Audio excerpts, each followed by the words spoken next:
ang kwento tungkol sa mga asong nagligtas ng mga tao. Hindi lang mga BFF o best friend forever, kundi mga tunay na bayani. Katulad na lamang ni Kabang ng Zamboanga at marami pang iba. Nitong nakaraang linggo, kumalat sa mga social networking site ang larawang ito. Isang aso, wala ng buhay. Kagat-kagat ang isang ahas. Ang litratong ito, kuha pa pala, 5 taon na ang nakararaan.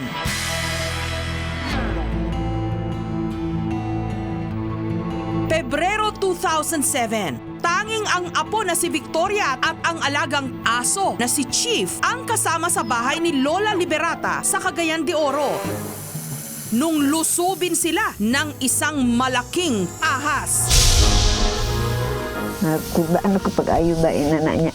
Sus, kikurog ko pag-ayo ng anak mo. Ito nga, ingon sa ako ng anak mama. Tawa ayaw doon. Agad daw pinuntahan ni Victoria si Lola Liberata at nang hilakbot daw siya nung tumambad sa kanya ang ahas na handa ng manuklaw. Tanging pangalan daw ni Chief ang kanyang nasambit. Siyempre, natakot. Malaking ahas naman ito. Wala nang kaming ibang kasama. Kami naman dalawa. Si Chief bigla na lang lumundag sa kanyang harapan at ipinangsangga ang katawan nito sa tuklaw ng ahas. Paulit-ulit daw nitong iniumpog ang ahas sa sahig hanggang namatay. Pero dahil 2 beses daw natuklaw si Chief, mabilis daw kumalat ang kamandag sa katawan nito hanggang tuluyang namatay. Lahat kami umiyak para pamilya namin si Chief. Mabait ito nga.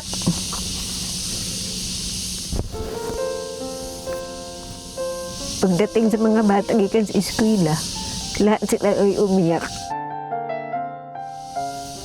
Patay naman, wala namang gagawa.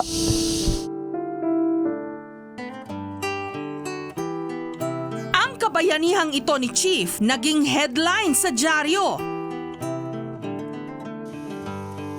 Ngayon, sa ilalim ng puno ng manggang ito, nakalibing ang hero dog. Kahit matagal na itong patay, buhay pa rin ang alaala niya. Lalo't nag-iwan ito ng isang anak.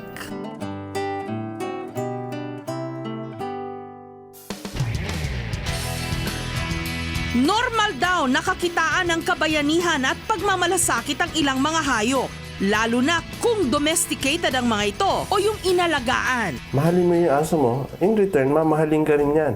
Ang kanyang loyalty mapupunta sa iyo. Ipoprotect nila yung kanilang mga amo and they can sense, naaamoy nila, nakikita nila yung immediate danger. Mahal kita, Mapin. Kahit nandiyan ka, mahal ka namin. Mapin, mahal kita, Mapin.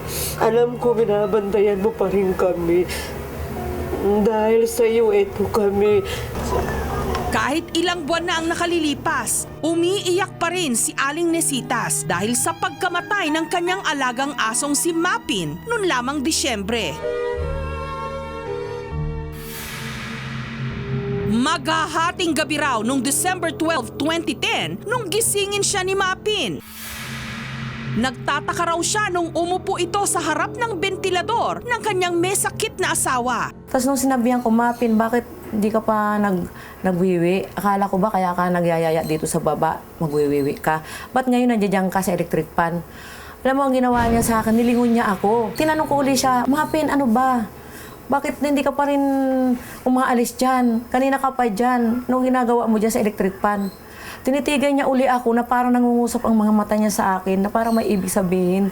Ilang beses daw itong ginawa ni Mapin hanggang napansin niyang umuusok at nag-overheat na pala ang kanilang ventilador. Sobra pong sunog na yung motor at yung mister ko po, hindi niya alam. Tulog na tulog din po.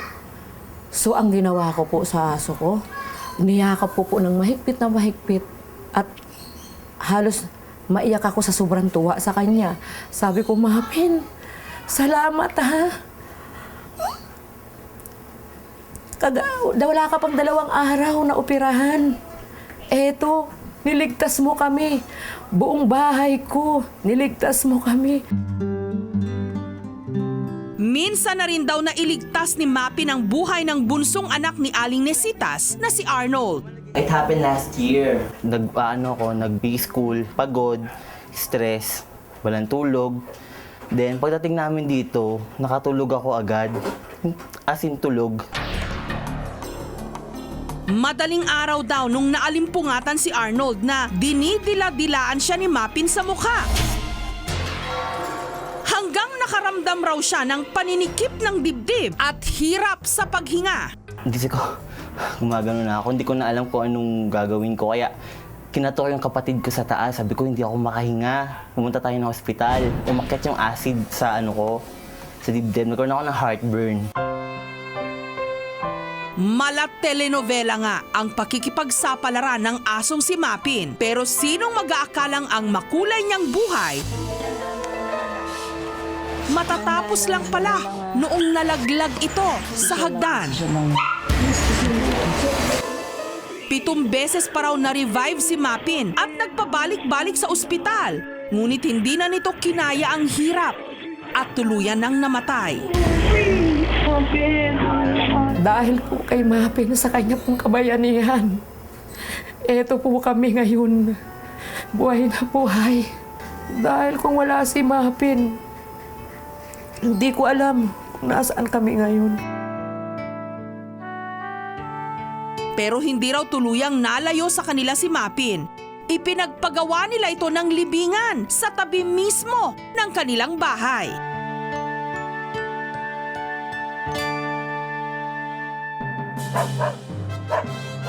Pero ang pinaka-poster dog ngayon ng mga bayaning aso, si Kabang, ang hero dog ng Zamboanga City. Nasagip ni Kabang noon lamang nakaraang Disyembre ang magpinsang Dina at Princess mula sa humaharurot na motorsiklo.